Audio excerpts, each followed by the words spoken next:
Fact news में आपका स्वागत है।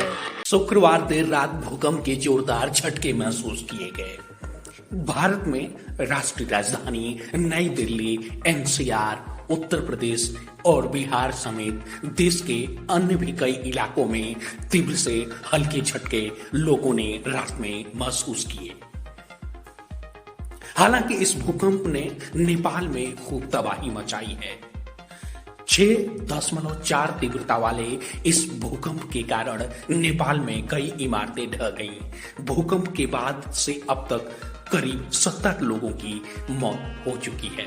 मलबे में दबने के कारण कई लोग गंभीर रूप से घायल हैं, जिन्हें अस्पताल में भर्ती कराया गया है। ऐसे में माना जा रहा है कि मृतकों की संख्या और भी बढ़ सकती है।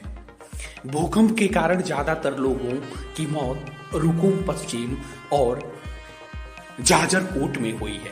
मृतकों की जानकारी रुकुम पश्चिम के डीएसपी नामराज भट्टराई और जाजरकोट के डीएसपी संतोष रोका ने दी।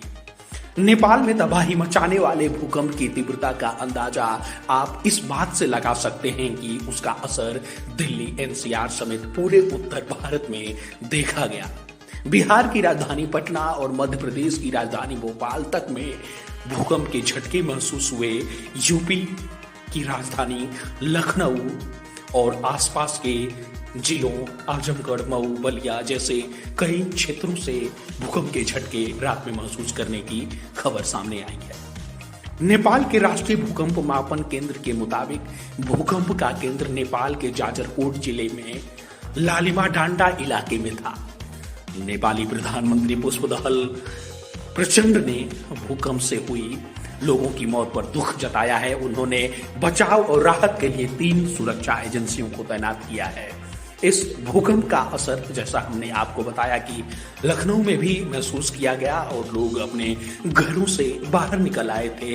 हालांकि कई इलाकों में रात के करीब 11:30 बजे के बाद ये जो झटके आए, तब तक लोग सो चुके थे और ऐसी भी बातें आई कि कई सारे लोगों को इसकी जानकारी भी नहीं मिल पाई। वहीं Wadia institute of Himalayan geology के पूर्व सीनियर भूकंप विज्ञानी डॉक्टर अजय पाल ने इस बारे में अधिक जानकारी दी। उन्होंने बताया कि पिछले महीने नेपाल में 5.7 तीव्रता का भूकंप आया था और उससे पहले भूकंप का केंद्र 2D था।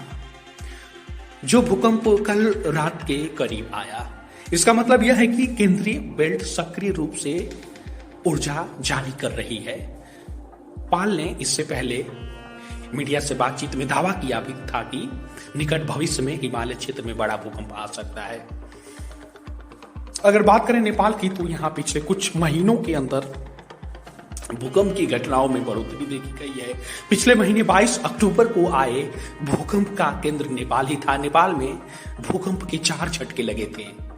तब सुबह 7:39 पर भूकंप का पहला झटका महसूस किया गया, जिसकी तीव्रता रिक्टर पैमाने पर 6.1 मापी गई थी। इसके बाद भूकंप का दूसरा झटका 4.2 की तीव्रता का आया, जो 8:08 पर महसूस किया गया था। भूकंप का तीसरा झटका सुबह 8:28 पर महसूस किया गया और इसकी तीव्रता 4.3 रही। इसके बाद 8:59 पर चौथी बार भूकंप का झटका महसूस किया गया था।